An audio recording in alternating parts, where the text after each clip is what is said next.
I'm Wendy Hartsock, science and peptide enthusiast.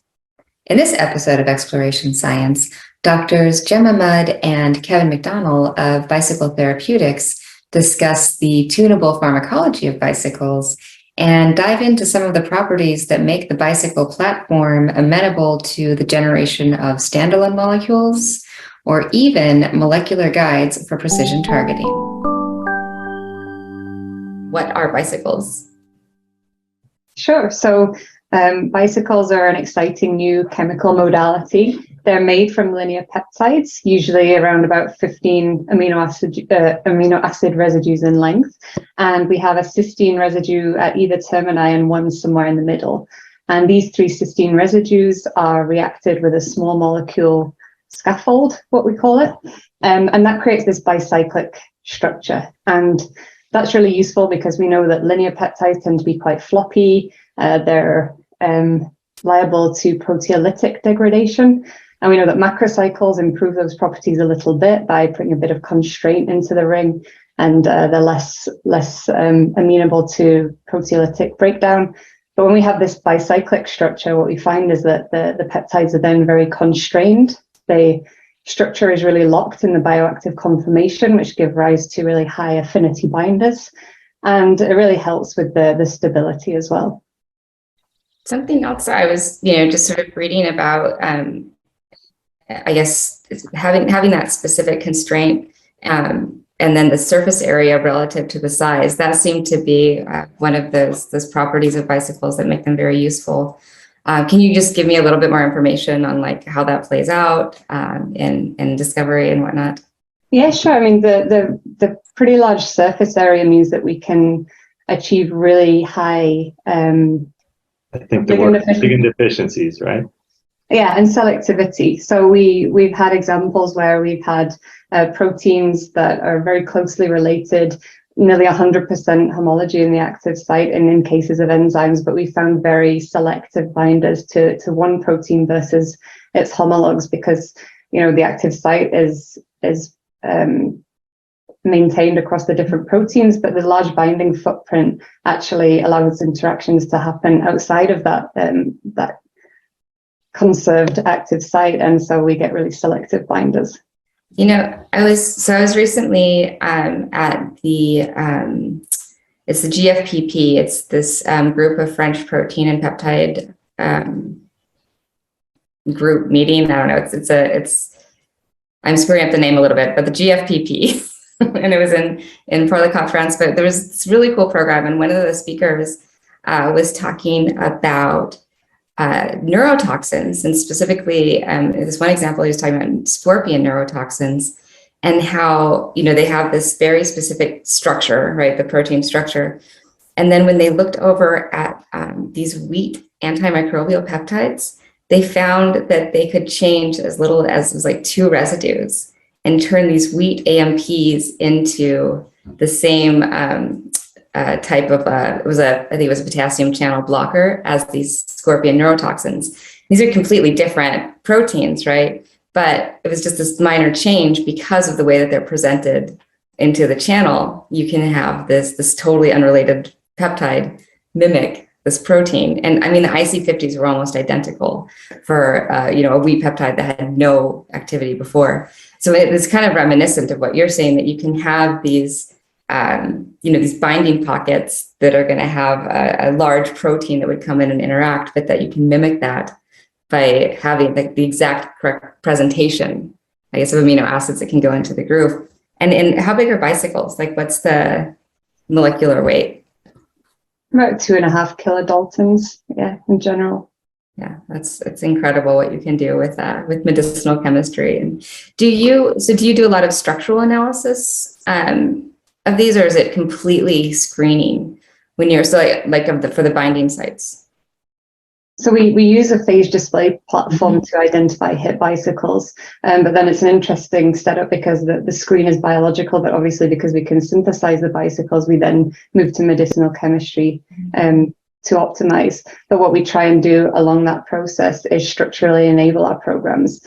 And we found that bicycles are really amenable to co-crystallization. And so we can get these really beautiful crystal structures. And we're starting to see now we've got a pretty big catalogue of them at this point. And the variation in structure is just quite astounding. So we have bicycles that are fully helical. We're seeing beta sheets. We're seeing sort of open loop structures. So what we're kind of that kind of alludes to the fact that what we have in our phage platform is just a library of almost mini proteins that we can screen against targets that I guess are historically difficult to drug.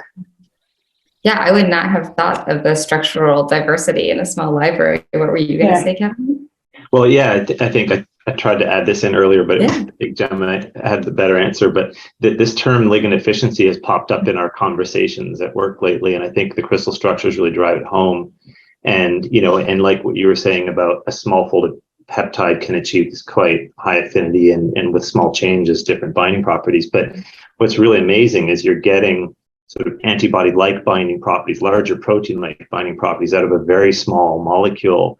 And so when you think of like percent of the molecule that's deployed to binding, it's, I don't know if it's 90%, but it's very high compared to an antibody where you're going to have this giant 150 kilodalton thing to use, 3 loops. So it's going to be down into the 10% range, right? So this, as Gemma said, this diverse library set is helping us select for these pre-constrained bicyclic peptides that have that high ligand efficiency that use almost the entire molecule to drive the binding and get that footprint size that allows selectivity, but not with a whole bunch of extra stuff that you don't really need. So very efficient, very satisfying, like from a chemistry perspective, I think.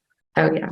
Yeah, definitely. Well, and then, talking about efficiency, I guess that's some of those advantages. Maybe you could talk about that because there's multiple advantages of utilizing bicycles, but maybe just talk about in maybe manufacturing, but also in just ability to develop novel compounds. Sure. Yeah. We think, the properties of bicycles are, well, we're peptide people. So I often, when I'm talking to peptide people, it's like, no duh, right? Like they're great, right? But they do lie in this sort of millimolecule space. So they're sort of between small molecules and recombinant proteins. You don't have to have one molecule do all the jobs in drug discovery, right? So we're really focused on where can we deploy these molecules where their properties are the best fit, right? And so when you have a bicyclic peptide, they're lower molecular weight, not small molecules. They're fairly hydrophilic.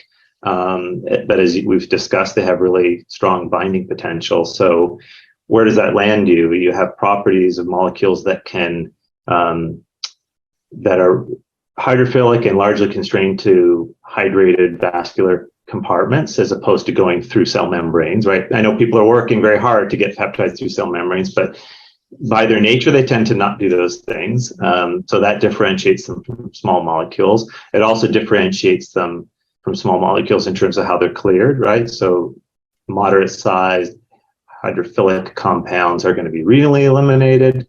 And so that gives them a different kind of potential for tissue exposures and potential toxicities that can be avoided. In contrast, a larger recombinant molecule is going to have a much longer circulating half-life and is going to be not eliminated renally. And so it's going to have, because of its larger size, it won't permeate as efficiently into smaller spaces like a bicycle peptide could. So we think we have a really great sort of combined properties that lead to molecules that can have this high tissue penetrance without sort of getting through lipid membranes, but that also can be renally and rapidly eliminated so that in non-target relevant tissues, you're not going to have that additional exposure, right? So it's sort of it's like a high contrast ratio molecule, right? You can get it where you want it, and you kind of wash it out and get rid of it quickly from places you don't want it. And there are certain drug applications where that's a really good fit. And I think you kind of pointed to as well, obviously, because they're fully synthetic and, they're certainly not small molecules. This isn't like making aspirin, but, routinely in research, because we know we can make these things. The chemistry isn't the showstopper. It's the logistics and all the usual things. We can talk about CMC later, but they're generally quite makeable. And I think the other thing that Gemma was mentioning about this great library we have that has all these sort of pre-formed molecules on them. The other thing that's happening is they're sort of pre-selecting a little bit things that can properly fold up and become bicycles, right? So we have a bit of a QC built into the early discovery platform that only gives us things that probably are going to fold up efficiently, and it makes our job as chemists a heck of a lot easier. So we like that too. And yet to still have that structural diversity. I mean, I think that that's incredible that to have all those different folds within a constrained system. So maybe could we talk a little bit about just some of the different programs, just areas that bicycles are currently being used? Sure. Gemma, do you want to grab that one? Sure. So our flagship clinical molecule was a bicycle toxin conjugate, and now we have a couple more of those entering the clinic. So this is where we're using the bicycle as a precision targeting moiety to direct the molecule to tumors. So we identify bicycles that bind very tightly to proteins that are overexpressed in certain cancer types. And we optimize the bicycles so that they have good affinity, they're stable in biological matrices, and then we attach on a cleavable linker and a toxin, very much like ADCs. And that makes our BTC. So our first compound in the clinic was BT1718, which has a disulfide cleavable linker and DM1 toxin. And then we followed those up with some second generation molecules, which are now in phase 1-2. And they target FA2 and Nectin-4. Okay. We're also, we're a transatlantic company. We have a UK site and one in the US. And the US site is focused more on immuno-oncology. And so there we're bringing through what we call TICAs, which are targeted immune cell agonists. And there, the whole compound is made up of bicycles, but here we're attaching a tumor targeting arm, as I just mentioned, to bicycles, which are actually able to activate immune cells. So a nice example, which just entered the clinic recently, is BT7480, which targets Nectin-4, but agonizes CD137. Oh. And that's really our sort of clinical oncology molecules. But we've also been working with partners, partner programs to bring through bicycles in therapeutic areas outside of oncology. So, for example, antimicrobial, respiratory, and ophthalmology. Wow. Yeah, it's an extensive sort of portfolio, I guess, of what these molecules are capable of treating. And so, yeah, I was looking through the list and I saw, I mean, even neurological conditions could be of interest. The other thing I saw that maybe you could talk about, and then maybe we can go back and talk about the history, but I saw this open innovation page on the website. Can you talk a little bit about that, and then maybe we can dive into the history? Yeah, I think one thing that you realize when you work with bicycles in the platform is that, you know, you can see even just from the list of programs Gemma mentioned, there's a lot we can do and are doing. But, you know, because it's not a platform that's for a indication or a disease type, it can be used across a lot of things. And there's this, I'm sure anybody who's got a company that's got a really good platform like that is always tempted by all the different things you could do. So we've been fairly disciplined at driving in our internal portfolio and our internal investments into the oncology pipeline. But to sort of serve the patient community and drug discovery in general, there's a lot of opportunities outside of oncology, and we have a lot of people in the company who have a lot of experience outside of oncology as well.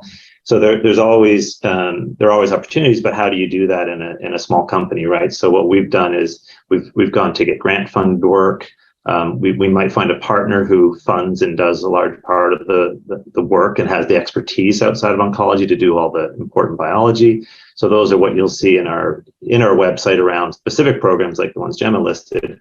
But there's additional opportunities, right? And so we're currently, now that we've grown a little bit as a company, we want to see how else can we access more opportunities like that. And so there's an initiative to try and explore that, to look for external experts to come in and sort of serve as sort of internal consultants to sort of lobby for and drive these initiatives, find funding for it, and but then have access to the Bicycle platform, right? So, you know, again, we have to be careful. We want to focus on our priorities, but we want to have this channel as a potential path to allow the rest of the scientific community or to access the Bicycle platform. Yeah. Wow, that's incredible. I think some of the things also, I guess, that I appreciated, and Gemma actually even mentioned this, was the ability to find like co-crystal structures using bicycles. And I mean, do you also partner with people who want to do a little like more basic research, like with an academic laboratory that wanted to maybe explore bicycles as, I don't know, crystallization tools? Yeah, so we have active academic collaborations right now, and actually with some structural biology groups. I think it's always important for us to learn more about bicycles, and what better way than to actually see them in their bound state and understand their interactions that they're making. So that's something that Bicycle as a company is really encouraging academic collaborations and really, driving good science within the company. Right. Yeah, that's fantastic. And Gemma, we also have, certainly at the UK site where we have a bigger building and labs, we have interns and some postdocs that are part of their academic work is being done essentially at Bicycle. So that's another important piece. And those, they're great, right? They bring a lot to the table for us, but it is a way to sort of have that interface with the academic community. And as the US site gets a little bigger, I think we have our first summer intern this year. So hopefully we'll get to do a little bit more of that as we grow too. And Kevin, sorry, can you give a recap of the structure of the company? Because did it start in the UK? Like, or did it?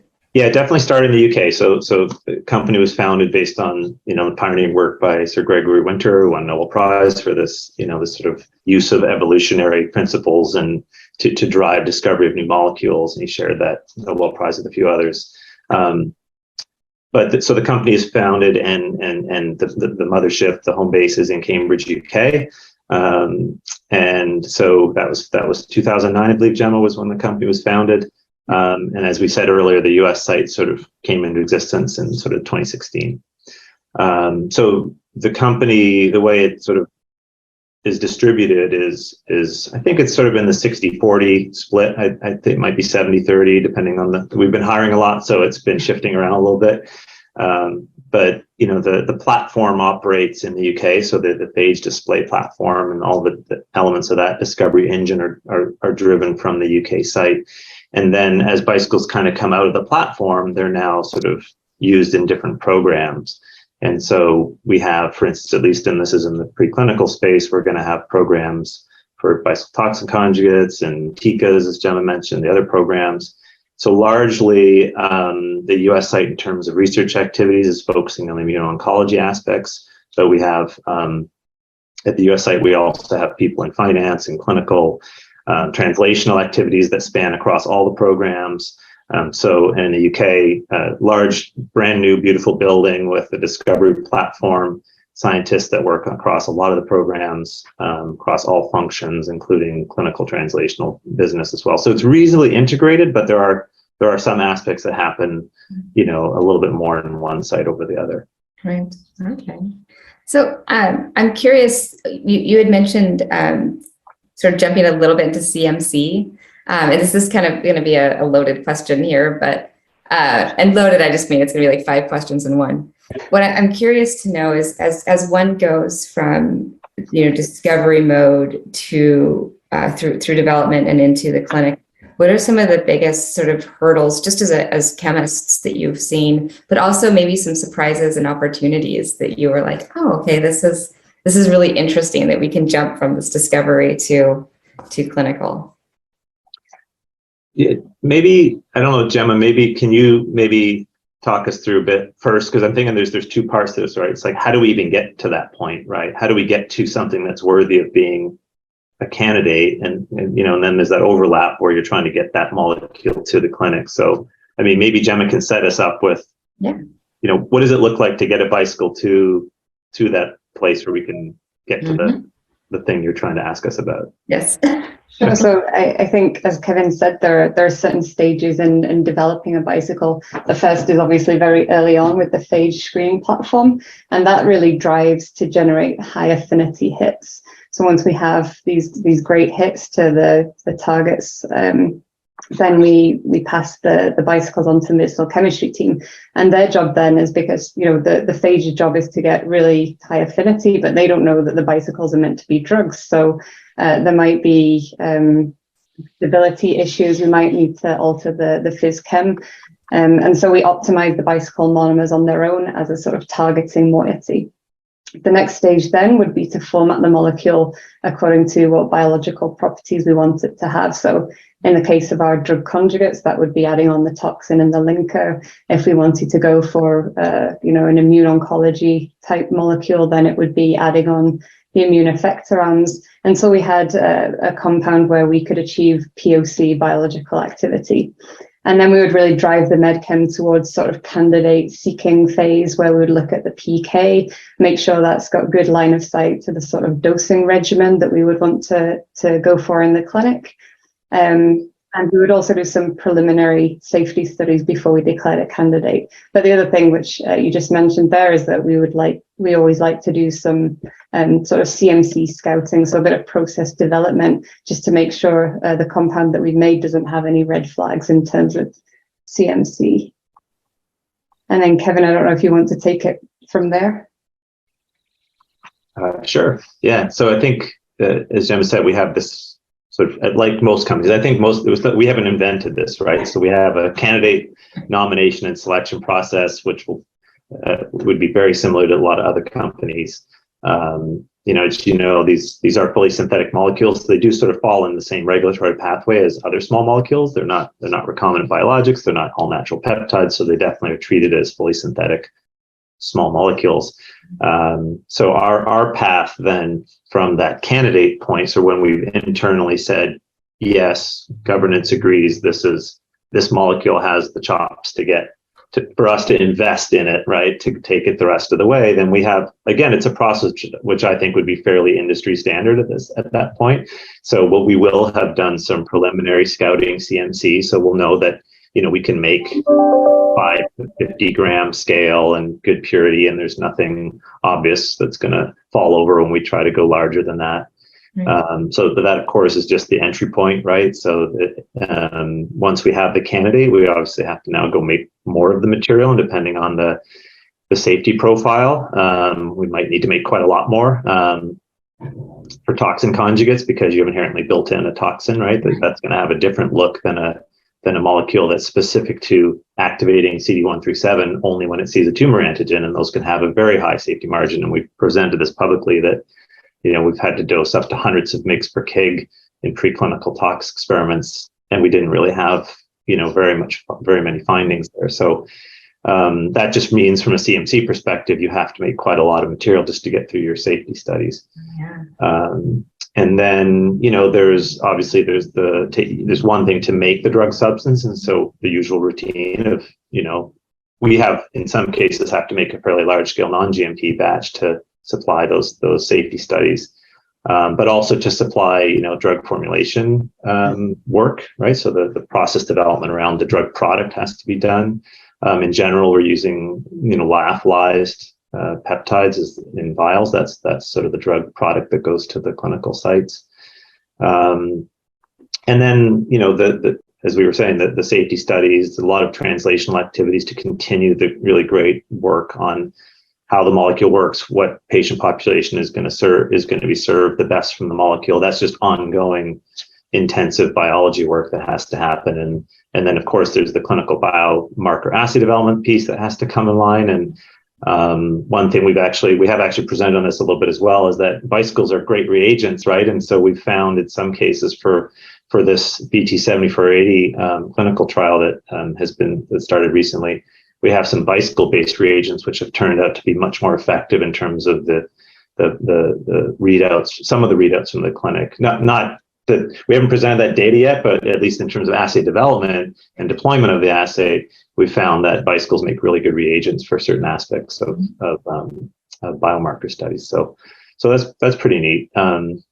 Wendy, I'm sure you had a reason for the question. So if we didn't hit the answer, just let me know. No, more into that. I guess every answer can generate a new question, right? So something that I'm looking at these bicycles, and they're constrained, and as you mentioned, you're pre-selecting for ones that sort of will kind of fold into that bicycle, and so with that, do they have an inherent benefit in PK? I mean, I know, of course, you have proteolytic sites that you have to take care of, and some other properties, just the physical chemical properties of the molecule. But I would just think inherently you'd sort of have a narrower window of like catastrophe that could happen with molecules. Well, so PK or stability, I guess you always want the pharmacokinetics to match the desired drug effect, right? Oh, yes. So in some cases, people who've done really phenomenal jobs on peptide drug discovery in the past, right? They're looking for, continual target coverage for a fairly lengthy period of time. When we think about the properties of bicycles and how we're trying to deploy them in places where their properties fit the required medicine, right? Delivery of a highly potent cytotoxic agent, that is not necessarily something you want to have floating around your body for a long time, right? Yeah. So precision targeted peptide that has a shorter circulating half-life, but that gets enough medicine, that payload to the site, that's great. So do you need plasma stability out through 72 hours if you want your drug to go away after 5 hours? Probably not. Similarly, in the immuno-oncology space, we've actually seen with CD137 that continual stimulation of that co-stimulatory receptor actually there's no advantage, and potentially it might have a disadvantage because your immune system is designed to have feedback loops that tamp things down when you're overstimulated. So a shorter circulation time there might actually be more beneficial in terms of what the biology wants. So there, again, what we found is, target coverage over 2 days out of a 7-day cycle, 2 to 3 days out of a 7-day cycle is sufficient to achieve maximal activity in preclinical experiments. So that's great. Again, we don't need 1 month half-lives or anything, right? But I think a really nice example of that, and a really visual example, is if you take a bicycle and attach a radioisotope, right? And we've published on this with that very short half-life, but real ability of the bicycle to extravasate and penetrate the tumor tissue. We can deliver the radioactivity selectively to the tumor, and the rest of the compound is just cleared very rapidly. So you get a really great signal to background in tumor-bearing mice if you deliver a bicycle radionuclide conjugate. And actually, in the publication I'm referring to, we compared that to an antibody conjugate, and the difference is just very stark. At the kind of time points where you're seeing really nice lighting up of the tumor at sort of 1 to 2 hours, the antibody radionuclide conjugate just hasn't really got out of the vasculature at all. So I think there are definitely applications where the shorter half-life is very beneficial. Yeah, that's an excellent point. I think, targeted PK, to your point, to both Kevin and Gemma, I guess that's one of the nice properties too of peptides, is being able to go either way, just with medicinal chemistry that's modular. I mean, I think that's something. Obviously, I'm a peptide lover, I'll throw that out there, and I think that's one thing that I can certainly appreciate. So I guess, are there some projects maybe that you wanted to talk about? Because something that stuck out in your mind where you were like, that was just a really fun discovery project or collaboration, or? For me, I think it was the development of our first TICA molecules. So we know that biologics can be used as bispecifics for example, CD137 agonism in a targeted manner. And I think just almost replicating that activity with bicycles and showing that it could be done on a much smaller format was great. And, to Kevin's point, just proving that the shorter PK can be effective. And I think really, as a medicinal chemist, the really exciting thing about this was the innovation that we got to bring to the project, because how do we attach these things together? And, what are we looking for? Where do we attach the bicycles? Is it from the N or the C terminus, somewhere within the bicycle loop? And so really just, starting from scratch and saying, we're going to develop a molecule like this, but we don't know what it's going to look like, was really an exciting adventure. And the fact that we got some clinical molecules out of that was really amazing. Yeah, absolutely. Yeah, there was a couple moments, right, Gemma, where there was, we had this idea because we were working on CD137 actually. Before we did the bispecifics, we were making multimers, and we actually have a separate molecule that's partnered with CRUK on that front. It's a tetramer of CD137 bicycles, but we thought maybe we could do this bispecific, and sort of had drawn it on the whiteboard. And literally, like the first, even though all we did is we took a bicycle where it was formatted to use as a BTC, and we just chopped off the payload and stuck on a little peg linker. And the first thing, it just worked amazingly well. Yeah. And that was sort of this was the point where we were like, whoa, like it worked so well that we were just like, this is going to work. But, lots of work to do, lots of chemistry to do. But, the 7480 getting into the clinic was definitely a great moment for the team, the wider team, because it was a new space. It was something that, addressed a very different mechanism of action from the BTCs. But I think actually there's also this theme in here, right, which, I know our bosses have to deal with this on a regular basis when they're in front of investors and even potential partners. Is there's sort of this constant comparison to antibodies, right, for us. And for a long time, it was kind of hard to get around, because that's the point of reference everybody has. Oh, if you're doing a toxin conjugate, you must be like an ADC, and that's how they think about it. If you're doing a bispecific, we're used to bispecific antibodies, so we're comfortable with that. I don't get what you guys are doing. And I think now having molecules that have successfully made it through preclinical development or in the clinic and are going to start to read out, there's sort of a validation piece that, oh, okay, this works. And it can be done, and it's not just about having an antibody with a 1 month half-life that is going to get the job done. So, and as Gemma said, they're chemical, they're synthetic, right? So it's very satisfying for us as peptide chemists to see them progress this way and have that kind of success.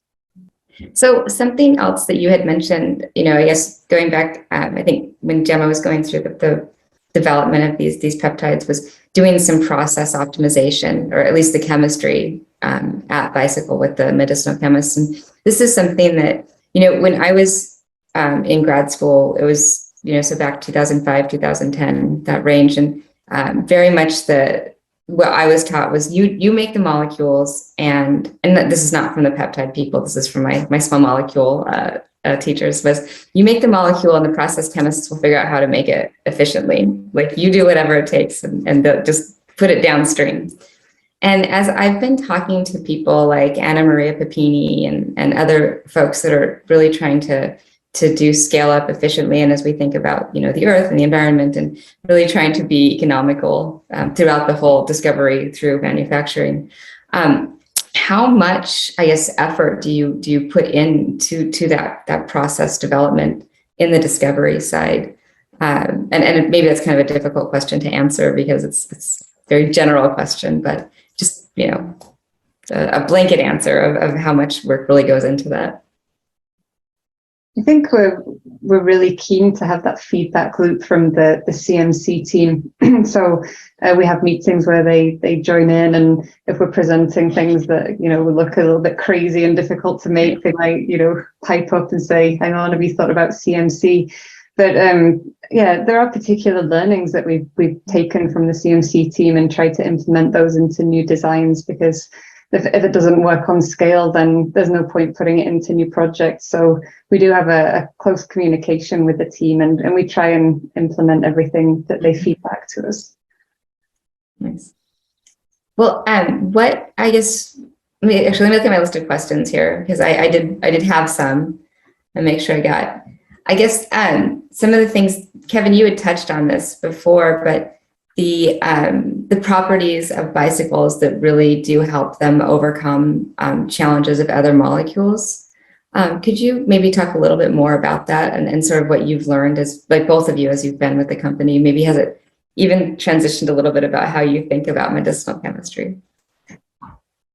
Well, I have to admit, coming into Bicycle, I knew the platform somewhat, and I was excited about it as a person with peptide background. And, but I think I was, what's the right term? When you get older and you're kind of just jaded about things, it's not as good as people say it is, right? It's just, so I knew they were good molecules. I knew they were a great way to discover peptides. What I was interested in was, a technology where I could work on it with great people and we could actually get molecules to the clinic. I wanted to do, the reason I came to Bicyclic, I wanted to do science where we could get molecules to the clinic and see if they work there, not just try to see if we could make it in the lab, right? And so I saw bicycles as a tractable platform that was established and had done some great things, and there was a team of people moving those in smart directions towards applications that made sense. So, that matched the properties of the molecules, like we said. And I think what I've learned in my time at Bicycle is that they're sort of even better than I, begrudgingly gave them credit for early on, right? That the aspects of like the platform delivering sort of pre-screening, not just for binders, but for tractability and for even a little bit of solubility, right? Because if it was really greasy, it probably wouldn't fold up well. I don't know if that's true, but you can just imagine there's a lot of things that those virus particles displaying things and having to give real binders to us that, that work makes the job that Gemma and the other medicinal chemists do a lot easier. And maybe that part of that QC almost in the discovery platform is delivering molecules that have more potential to successfully get through preclinical development to be in the clinic, right? Because you can come up with hits using other platforms too, and they're just greasy and they don't dissolve and they're really hard to med chem. We've heard anecdotally that, other types of platforms, some of them peptides, they're really hard to work with and get drug-like properties. So maybe there's something special about bicycles and the way they're presented and the way we screen them. They give us starting points for drug discovery, medicinal chemistry. That's just further down the path, right? Yeah. And I think, that's not a hard piece of data. It's just how I feel about it. And it seems to, I guess the data point is that so far that's occurring, right? We're having success moving things forward. And it's a bit of, not a problem, right? It's like, again, that whole point of having lots of things to work on and things seem to be able to progress, that makes it challenging as a company to kind of pick your winners and move them forward, right? Definitely. I could see having to tone down my excitement because, even, as an employee of a Bicycle, I could see that I would be like, hey, stop it. Like, you have to do this. How about you, Gemma? Has it sort of just working in this space, and you have been at Bicycle for quite some time. Have you kind of felt yourself evolve over time in your thinking about medicinal chemistry? Yeah, absolutely. I mean, in the beginning of Bicycle, like any small biotech, you have limited resource. And, as the company's grown, we've been able to find new ways of doing things that admittedly probably cost a little bit more, but it really streamlines our med chem efforts. So I think particularly, on the DMPK side, we've really hit a nice stride now and we can do things a lot more effectively.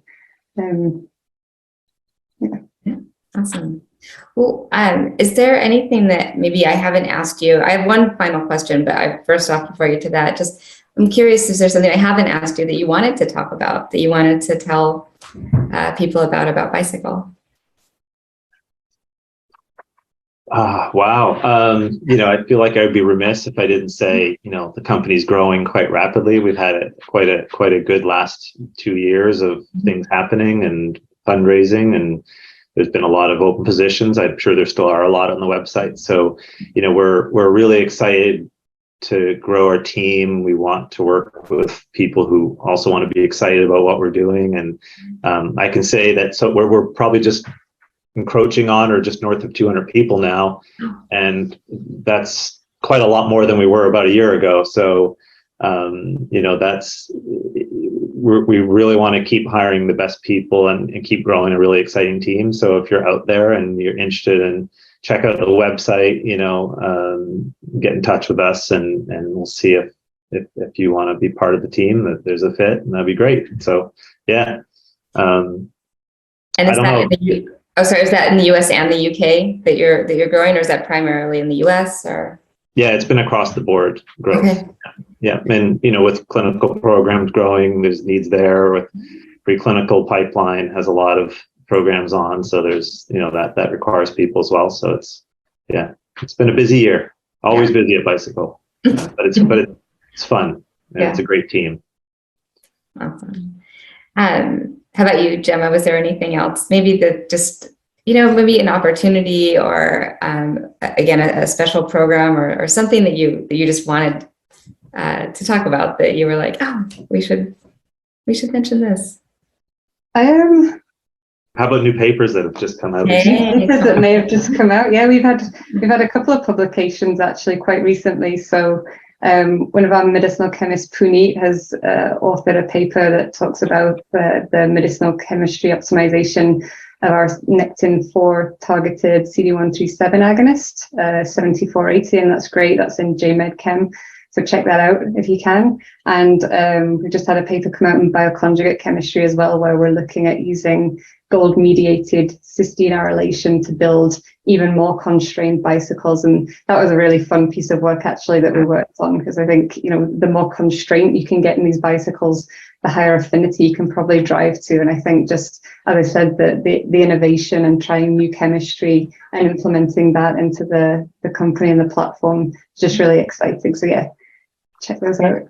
Yes, I will have a link to the publication. So it looks like the website has been revamped, and there's a ton of information on there now. So I'll put a link to the website, to the publications, and then people can just check it out, and also look for career opportunities at Bicycle. So the final question that I always ask people, or I try to, is really about hope and sort of where you think things will go. And usually that comes from a place of hope. So in the next, 5 years or so, what are you most hopeful for? And that can be in terms of technology or programs I think primarily, I just really hope that these compounds that we're developing have, a benefit to patients that currently aren't served well by medicines that are available. I think that's what drives everyone at Bicycle. That's what makes us work really hard, and it's what we're all striving for. And yeah, that's the overarching goal for the whole company. How about you, Kevin? We should learn a lot in the next 5 years about how effective bicycle medicines can be, and we're certainly really excited to see what the current batch can do, and also to put new things in that can serve even more patients across oncology, and as we said, even outside of oncology. So it's a really exciting time. Well, I'm excited too. All right. Well, thank you both so much for your time. I really do appreciate it. Yeah, thanks very much. It's been great. Thanks, Wendy. This is fantastic. Thanks for tuning in to this episode of Exploration Science. As always, we welcome your feedback and suggestions for topics that you'd like to see covered. You can leave those suggestions in the comments below or tag us on LinkedIn. You can also find this podcast available as a YouTube series by searching Exploration Science. Thanks again for tuning in.